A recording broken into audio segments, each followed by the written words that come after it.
देश के 140 करोड़ लोगों के लिए रोटी, कपड़ा और मकान की तरह बीमारी और उसका इलाज हमारे जीवन की जरूरत होती है। लेकिन अगर हम आपको यह कहें कि हमारे देश में बिकने वाली 49 दवाएं, वो दवाएं जो आप रोजमर्रा की जिंदगी में छोटी बीमारी में अपने आप लेते होंगे, वो नकली हैं, तो फिर आपको ये जानकर कैसा लगेगा? त्योहारों पर नकली मावा सामने आता है।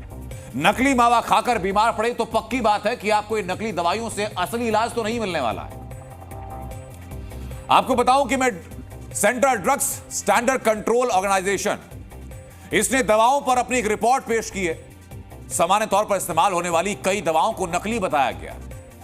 इस रिपोर्ट में कैल्शियम सप्लीमेंट शेल्कल 500, एंटासिड दवाई पैन डी, प्रोस्टेट के इलाज में इस्तेमाल होने वाली यूरामैक्स डी और हड्डी रोग में इस्तेमाल होने वाली इंजेक्शन, 25 इंजेक्शन ऐसे हैं जो कि नकली पाए गए। रिपोर्ट में करीब 48 दवाओं को बेअसर बताया गया और इन बेअसर दवाओं की लिस्ट में विटामिन D3 को शामिल किया गया। बुखार, दर्द, सांस की बीमारियां, शुगर, स्किन इंफेक्शन और कई मल्टीविटामिन की दवाइयां ऐसी हैं जो कि इनइफेक्टिव हो चुकी है, जो काम नहीं कर रही।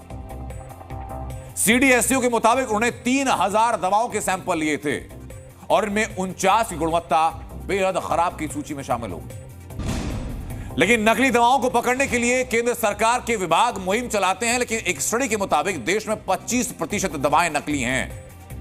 ऐसे में एक आम इंसान जब दवा खरीदने जाए तब उसके लिए सबसे बड़ी समस्या होती है कि दवा खरीदे तो क्या खरीदे, कौन सी दवा ले, कौन सी दवा असली है और कौन सी दवा नकली है।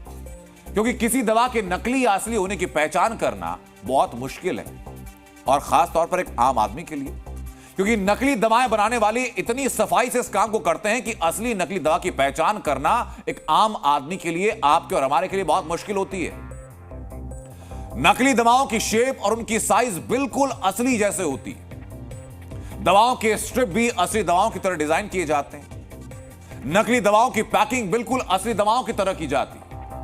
रैपर के डिजाइन और उनके रंग असली दवा के रैपर जैसे डिजाइन किए जाते हैं। दोनों को देखेंगे तो कोई फर्क नहीं लगेगा, और यहां तक कि दोनों की जो MRP होती है वो भी एक जैसी ही रखी जाती है।